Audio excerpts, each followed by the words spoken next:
രചന അവതരണം സുഗി സുരേഷ്. നളപാചകം ഭാഗം 3. ബസ്സിനകത്തേക്ക് കയറിയപ്പോൾ തന്നെ ഐശ്വര്യയുടെ മുഖം വാടിയിരിക്കുന്നത് രേഷ്മ ശ്രദ്ധിച്ചു.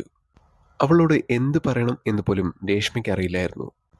പക്ഷേ ഐശ്വര്യയുടെ മനസ്സിൽ നിരഞ്ജന്റെ സ്ഥാനം, അതിന് അളവുകളില്ല എന്ന് അവൾക്ക് മനസ്സിലായി. ബസ് മുന്നോട്ട് നീങ്ങുമ്പോഴും പുറത്തെ കാഴ്ചകൾ കണ്ട് അവൾ അങ്ങനെയിരുന്നു. ഐശ്വര്യ, നീ എന്താ ഒന്നും മിണ്ടാത്തെ? ഒന്നുമില്ലടി, കുറച്ചു നേരം ഞാൻ ഒറ്റയ്ക്കിരുന്നോട്ടെ.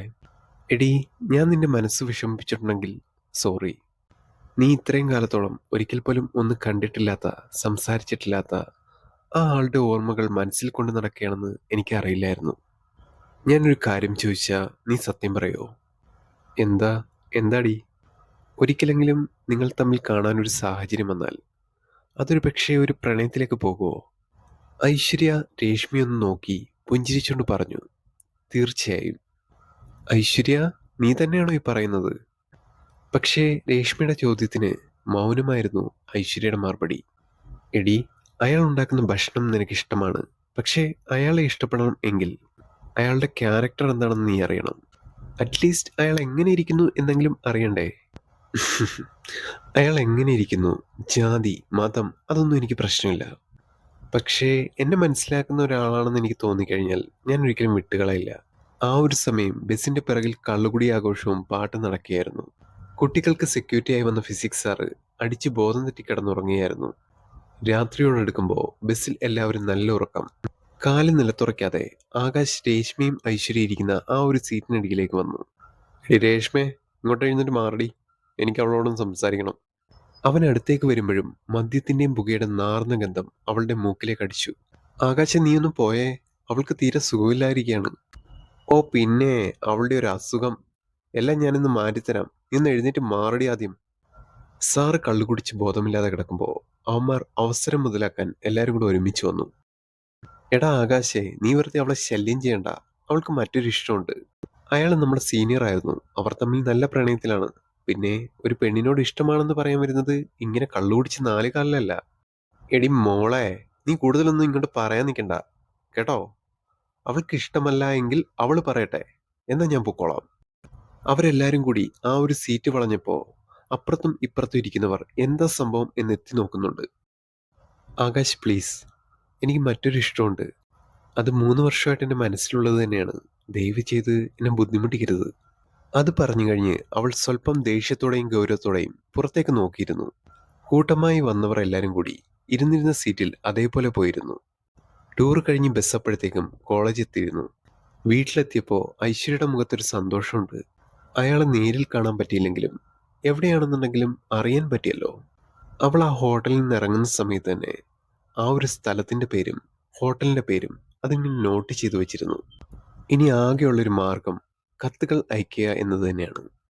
അല്ലാതെ വേറൊരു രക്ഷയുമില്ല. അന്നത്തെ ദിവസത്തെ രാത്രിയിൽ അവൾ എഴുതി തുടങ്ങി. അയാളുടെ കൈപ്പുണ്യത്തെക്കുറിച്ചും അയാൾ ഉണ്ടാക്കിയ ഭക്ഷണം, അവളുടെ ജീവിതത്തിലുണ്ടാക്കിയ മാറ്റത്തെക്കുറിച്ചുമെല്ലാം. അവൾ കത്ത് പോസ്റ്റ് ചെയ്യുന്നതിന് മുമ്പായി ഫ്രം അഡ്രസ് തറവാട്ടിലെ വീട്ടിലെയാണ് വെച്ചിരുന്നത്. ഇനിയൊരു മറുപടി കത്ത് വരികയാണെന്നുണ്ടെങ്കിൽ അതൊരു പക്ഷേ തറവാട്ടിൽ വന്നാലും കുഴപ്പമില്ല. അവിടെ മുത്തശ്ശിയും മുത്തശ്ശനും മാത്രമേ ഉള്ളൂ. അവർക്ക് അക്ഷരങ്ങൾ വായിക്കാനുള്ള കാഴ്ചശക്തി പൊതുവെ കുറവാണ്. പിന്നെ ഏത് സമയം അവൾക്ക് വരുന്ന എന്ത് സംഭവമാണെന്നുണ്ടെങ്കിലും അവരതെടുത്ത് മാറ്റിവെക്കുകയും ചെയ്യും. പ്രതീക്ഷിച്ചതുപോലെ മറുപടി ലെറ്റർ 2 ആഴ്ചക്കുള്ളിൽ വന്നു. ഇതുവരെ ആരും എനിക്ക് കത്തയച്ചിട്ടില്ല. സ്വന്തക്കാരിൽ നിന്ന് പോലും നല്ല വാക്ക് കിട്ടിയിട്ടില്ല. എന്നെ മനസ്സിലാക്കിയതിന്, എന്നെ അറിയാൻ ശ്രമിച്ചതിന് ഒരുപാട് നന്ദി. ആ ഒരു കത്ത് കണ്ടപ്പോൾ അവൾക്ക് ഭൂമിയും ആകാശവും ഒരുപോലെ കിട്ടിയതുപോലെയായിരുന്നു. അന്നൊരു മഴയുള്ള രാത്രിയായിരുന്നു. മുത്തശ്ശനും മുത്തശ്ശിക്കുമൊപ്പം അവിടെ തന്നെ നിൽക്കും എന്ന് വീട്ടിൽ പറഞ്ഞിട്ടാണ് അവൾ വന്നത്. ആ മഴയുള്ള രാത്രിയിൽ ഉമ്മറപ്പടിവാതിൽ ഒറ്റയ്ക്കിരുന്ന് അവൾ എഴുതാൻ തുടങ്ങി. അതിൽ അവളുടെ മനസ്സ് തുറന്നെഴുതി.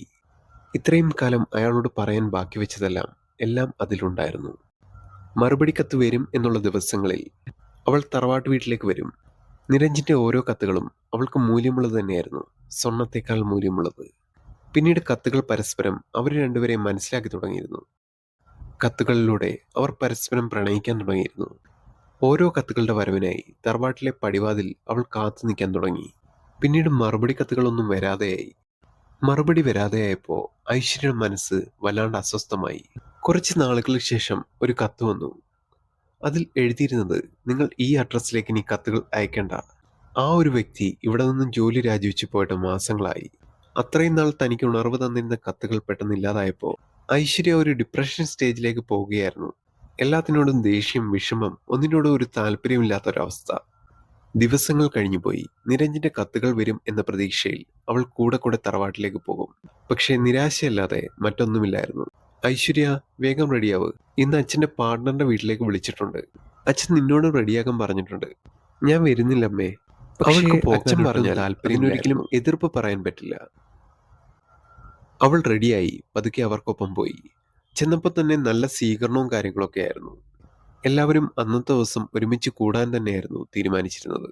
ഐശ്വര്യ കണ്ട സമയത്ത് തന്നെ പ്രഭാകരന്റെ പാർട്ട്ണറും ഭാര്യയും ഐശ്വര്യ അവരുടെ മകന് പരിചയപ്പെടുത്തി.